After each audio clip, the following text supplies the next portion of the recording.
As for the handkerchief and the revolver, they were in the tool-bag. There would be nothing surprising in the murderer's using them. It seems a plausible explanation. Yes, but the prosecution raised two objections. In the first place, nobody, absolutely nobody, knew that my husband was going to stay at home all day, because, on the contrary, it was his habit to go out on his motor-cycle every Sunday afternoon. And the second objection? She flushed and murmured. The murderer went to the pantry at Monsieur Guillaume's and drank half a bottle of wine straight out of the bottle, which shows my husband's fingerprints. It seemed as though her strength was exhausted, and as though, at the same time, the unconscious hope which Rénine's intervention had awakened in her had suddenly vanished before the accumulation of adverse facts. Again she collapsed, withdrawn into a sort of silent meditation, from which Hortense's affectionate attentions were unable to distract her. The mother stammered: "He's not guilty, is he, sir? And they can't punish an innocent man. They haven't the right to kill my daughter. Oh dear, oh dear! What have we done to be tortured like this? My poor little Madeleine!" "She will kill herself," said du Treuil in a scared voice.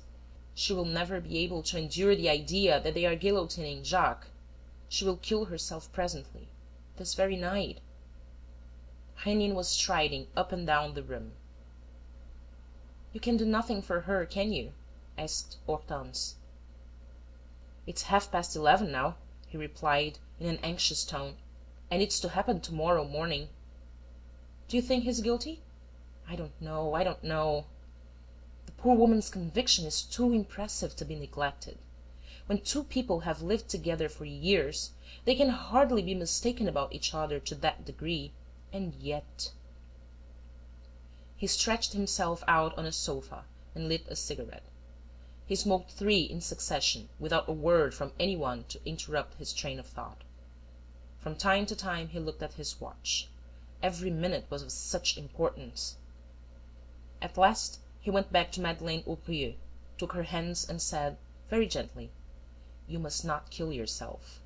There is hope left until the last minute has come. And I promise you that, for my part, I will not be disheartened until that last minute. But I need your calmness and your confidence." "I will be calm," she said, with a pitiable air. "And confident?" "And confident."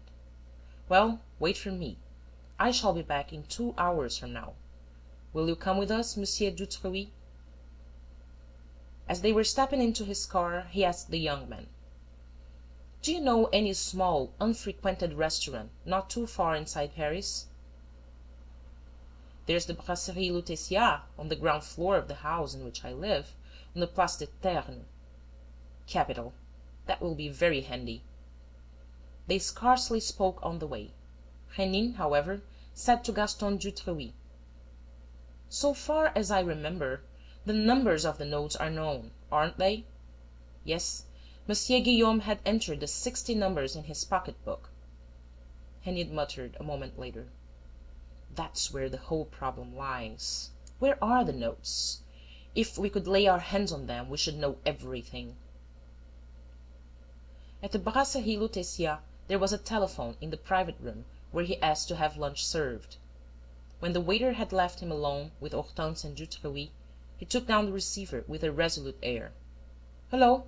Prefecture of Police, please. Hullo! Hullo! Is that the Prefecture of Police? Please put me on to the Criminal Investigation Department. I have a very important communication to make. You can say it's Prince Rénine." Holding the receiver in his hand, he turned to Gaston du Treuil: "I can ask someone to come here, I suppose? We shall be quite undisturbed?" "Quite." He listened again. "The secretary to the head of the Criminal Investigation Department? Oh, excellent. Mr. Secretary, I have on several occasions been in communication with Monsieur Dudouis, and have given him information which has been of great use to him. He is sure to remember Prince Rénine. I may be able to-day to show him where the 60,000-franc notes are hidden which Aubrieux, the murderer, stole from his cousin. If he's interested in the proposal, beg him to send an inspector to Brasserie Lutetia, Place des Ternes. I shall be there with a lady and Monsieur du Treuil, Aubrieux's friend. Good day, Mr. Secretary."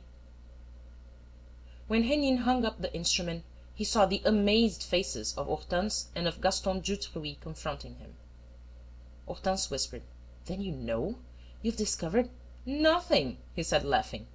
"Well?" "Well, I'm acting as though I knew. It's not a bad method. Let's have some lunch, shall we?"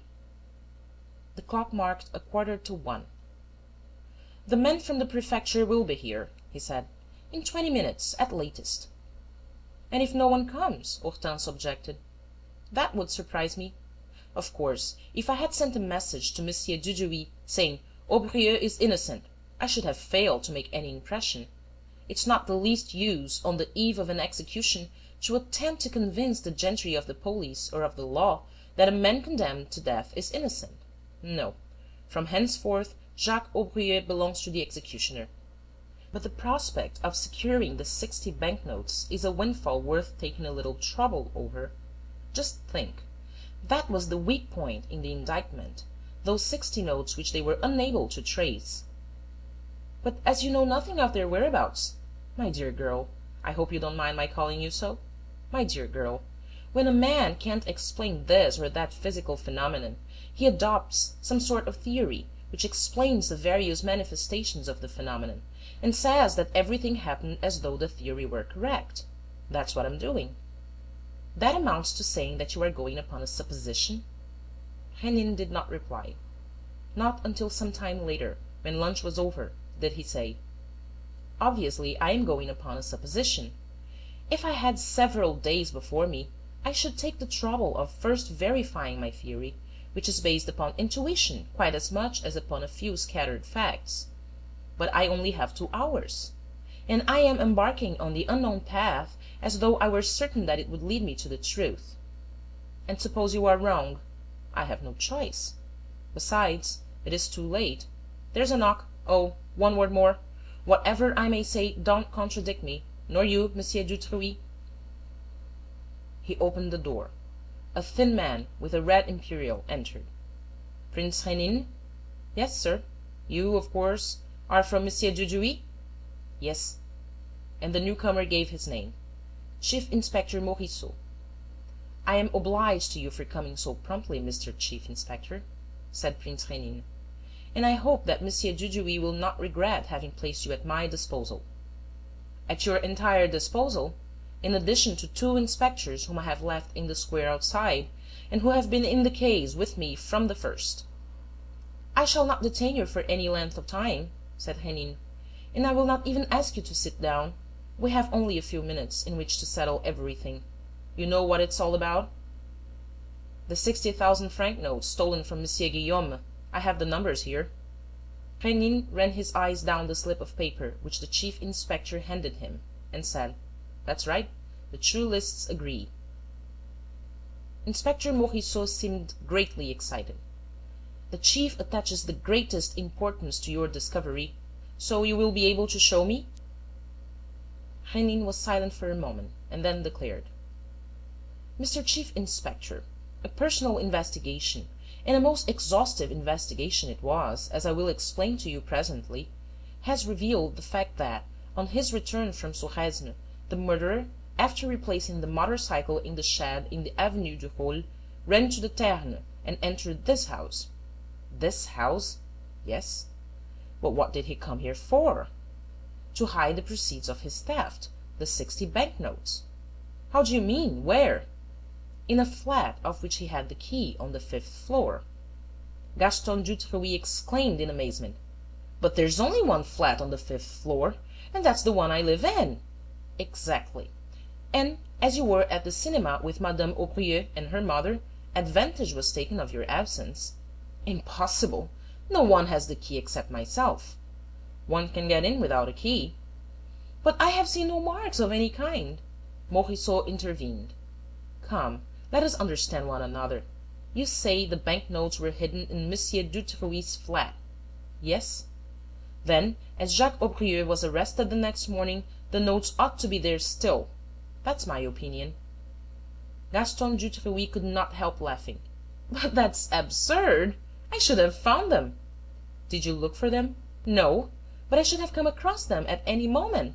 The place isn't big enough to swing a